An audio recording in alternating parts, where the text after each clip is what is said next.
Hey, January 25th, Genesis 51 through Exodus 2:10. Then Joseph fell on his father's face and wept over him and kissed him. And Joseph commanded his servants and physicians to embalm his father. So the physicians embalmed Israel. 40 days were required for him, for such are the days required for those who are embalmed. And the Egyptians mourned for him 70 days.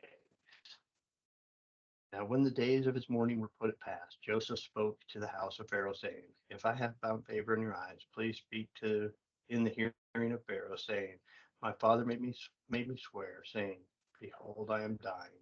In the grave which I have dug for myself in the land of Canaan, there you shall bury me. Now therefore, please let me go up and bury my father, and I will come back." And Pharaoh said, "Go up and bury your father, as he has made you swear." And Joseph went up to bury his father, and with him went all the servants of Pharaoh, the elders of the house, and all the elders of the land of Egypt, as well as the house of Joseph, his brothers, and his father's house. Only their little ones and their flocks and their herds they left in the land of Goshen. And there they went up with him, both chariots and horsemen, and it was a very great gathering. Then they came to the threshing floor of Athed, which is beyond the Jordan, and they mourned there with a great and very solemn lamentation. He observed 7 days of mourning for his father, and when the inhabitants of the land, the Canaanites, saw the mourning at the threshing floor of Atad, they said, "This deep mourning of the Egyptians, therefore its name was called Abel Misem, which is beyond the Jordan." So the sons did for him just as he commanded them. For his sons carried him into the land of Canaan and buried him in the cave in the field of Meshkav before Marah. Abraham bought with the field from Ephraim the Hittite as property for a burial place. And after he had buried his father, Joseph returned to Egypt, he and his brothers and all who went up with him to bury his father. When Joseph's brothers saw that their father was dead, they said, "Perhaps Joseph will hate us and may actually repay us for the evil which we did to him." So they sent messengers to Joseph, saying, "Before your father died, he commanded, saying, Thus you shall say to Joseph, I beg you, please forgive the trespasses of your brothers and their sin, for they did evil to you. Now please forgive the trespass of your servants of God, of your father." And Joseph wept when they spoke to him. Then his brothers went and fell down on their face and said to him, "Behold, we are your servants." Joseph said to them, "Do not be afraid, for I for am I in the place of God? But as for you, you meant evil against me, but God meant it for good, in order to bring about, as it is to this day, to save many people alive. Now therefore, do not be afraid. I will provide for you and for your little ones." And he comforted them and spoke kindly to them. So Joseph dwelt in Egypt, he and his father's household, and Joseph lived 110 years. Joseph saw Ephraim's children to the third generation, and the children of Machir to the son of Manasseh were also brought up on Joseph's knees. And Joseph said to his brethren, "I am dying, but God will surely visit you and bring you out of this land, to the land which he swore to Abraham, to Isaac, and to Jacob." Then Jacob took an oath from the children of Israel, saying, "God will surely visit you, and you shall carry up my bones from here." So Joseph died, being 110 years old, and they embalmed him, and he was put in a coffin in Egypt.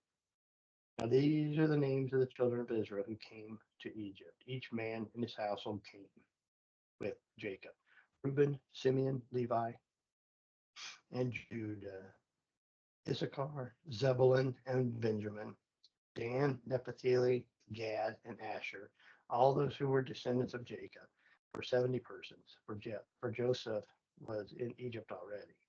So Joseph died, and all his brothers, and all that generation. But the children of Israel were fruitful and increased abundantly, multiplied and grew exceedingly mighty, and the land was filled with them. Now there arose a new king over Egypt who did not know Joseph, and he said to his people, "Look, the people of the children of Israel are more mightier than we. Come, let us deal shrewdly with them, lest they multiply, and it happen in the event of war that they also join our enemies and fight against us and go up into the land." Therefore, they set taskmasters over them to afflict them with burdens. And they built for Pharaoh supply cities, Pithom and Ramesses. But the more they afflicted them, the more they multiplied and grew. And there was dread in the children of Israel. So the Egyptians made the children of Israel serve with rigor, and they made their lives bitter with hard bondage, in mortar and brick, and in the manner of service in the field. Uh, all their servants in which they made them serve with rigor. Then the king of Egypt spoke to the Hebrew midwives, of whom the names was Sapphira, and the other name was Puah. And he said, when the duties of the midwife for the Hebrew women, and you see them from the birth stools, if it is a son, then you shall kill him. But if it's a daughter, then she shall live. But the midwives feared God and did not do as the king of Egypt commanded them, but saved the male children alive. So the king of Egypt called the midwives and said to them, why have you done this thing and saved the male children alive? And the midwives said to Pharaoh, because the Hebrew women are not like Egyptian women, for they are lively and give birth before the midwives can come to them. Therefore God dwelt well with them, with the midwives, and the people multiplied and grew mightily. And so it was, because the midwives feared God, that he provided households for them. So Pharaoh commanded all his people, saying, every son who is born, you shall cast him into the river. Every daughter you shall save alive. And the man of the house of Levi went and took a wife from the daughter of Levi. So the woman conceived and bore a son. And when she saw that he was beautiful child, she hid him for 3 months. But when she could no longer hide him, she took an ark of bulrushes for him, dabbed it with asphalt and pitch, put the child in it, and laid it in the reeds in the river's bank. And his sister stood afar off to know what would be done with him. Then the daughter of Pharaoh came down to bathe at the river, and her maidens walked alongside the riverside. And when she saw the ark among the reeds, she sent the maid to go get it. And when she opened it, she saw the child, and behold, the baby wept. So she had compassion on him and said, this is one of the Hebrews' children. Then his sister said to Pharaoh's daughter, shall I go call a nurse for you from the Hebrew women, that she may nurse the child for you? Pharaoh's daughter said to her, go. And the maid went and called the child's mother. Then Pharaoh's daughter said to her, take this child away and nurse him for me. I will give you your wages. So the woman took the child and nursed him, and the child grew. She brought him to Pharaoh's daughter, and he became her son. So she called his name Moses, saying, because I drew him out of the water. Okay, so we definitely ended Genesis. We completed one chapter or one book out of the 66. Um, there's a lot of prophecies in there as well. But we're going to Matthew 15. I'm sorry, 16:13 through 17:9. When Jesus came to the region of Caesarea Philippi, he asked his disciples, saying, who do the men say that I am? Who do the men say I, the Son of Man, am? So they said, some say John the Baptist, some say Elijah, others Jeremiah or one of the prophets. And he said to them, but who do you say I am? Simon Peter answered and said, you are the Christ, the Son of the living God. Jesus answered and said to him, blessed are you, Simon Bar-Jonah, for flesh and blood has not revealed this to you, my Father who is in heaven. And I also say to you that you are Peter, and on this rock I will build my church, and the gates of Hades shall not prevail against it. And I will give you the keys of the kingdom of heaven. Whatever you bind on earth will be bound in heaven. Whatever you loose on earth will be loosed in heaven. He then commanded his disciples that they should tell no one that he was Jesus the Christ.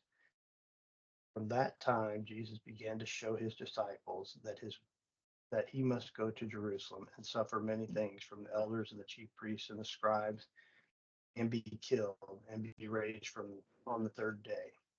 Then Peter took him aside and began to rebuke him, saying, far be it from you, Lord, it should be happening to you. But he turned and said to Peter, get behind me, Satan, for you are an offense to me, for you are mindful of the things that God, but you are not mindful of God, but the things of men. And Jesus said to his disciples, if anyone desires to come after me, let him deny himself and take up his cross and follow me. And whoever desires to save his life will lose it. Whoever loses his life for my sake will find it. What profit is it to a man if he gains the whole world but loses his own soul? What will a man give in exchange for his soul? For the Son of Man will come in the glory of his Father and his angels, and then he will reward each according to his works. Assuredly, I say to you, there are some standing here who shall not taste death till the Son of Man, till they see the Son of Man coming in his kingdom. After 6 days, Jesus took Peter, James, and John, the brother, and led them up to a high mountain by himself. And he was transfigured before them. His face shone like the sun, and his clothes became white as the light. And behold, Moses and Elijah appeared to them, talking with him. Then Peter answered and said to Jesus, Lord, if it is good for us to be here, if you wish, let us make here 3 tabernacles, one for you. While he was still speaking, behold, a bright light overshadowed them, and suddenly a voice came out of the cloud saying, this is my beloved Son, in whom I am well pleased. Hear him. When the disciples heard it, they fell on their faces and were greatly afraid. But Jesus came and touched them and said, arise, and do not be afraid. When they had lifted up their eyes, they saw no one but Jesus only. Now, as they came down from the mountain, Jesus commanded them, saying, tell the vision to no one until the Son of Man is risen from the dead. Psalms 2, 1 through 13, or 21 through 1 through 13. The king shall have joy in the strength of the Lord. And in your salvation, how greatly shall he rejoice. You have given him his heart's desire, and have not withheld the request of his lips. For you have met with the blessing of goodness. You set the crown of your gold upon his head. You asked life. He asked life from you, and you gave it to him. Length of days forever. His glory is great in your salvation. Honor and majesty you have placed upon him. You have made him most blessed forever. You have made him exceedingly glad in your presence. For the king trusts in the Lord, and though the mercy of the Most High he shall not be moved. Your hand will find all your enemies. Your right hand will find those who hate you. You shall make them as a fiery oven at the time of your anger. The Lord shall swallow them up in his wrath, and the fire shall devour them. Their offspring you shall destroy from the earth, and their descendants from among the sons of men. For they intended evil against you. They devised a plot which they are not able to perform. Therefore you will make them turn their back. You will make ready your arrows and your string toward their faces. Be exalted, O Lord, your own strength. Pray, we will sing and praise your power. Proverbs 5, 1 through 6. My son, pay attention to my wisdom, and your ear to my understanding, that you may preserve discretion, and your lips may keep knowledge. For the lips of the immoral woman drip honey, and her mouth is smoother than oil. But in the end, she is as bitter as wormwood, sharp as a two-edged sword. Her feet go down to death. Her steps lay hold of hell. Least you ponder her path of life. Her ways are unstable. You do not know them. All right. We'll see y'all tomorrow.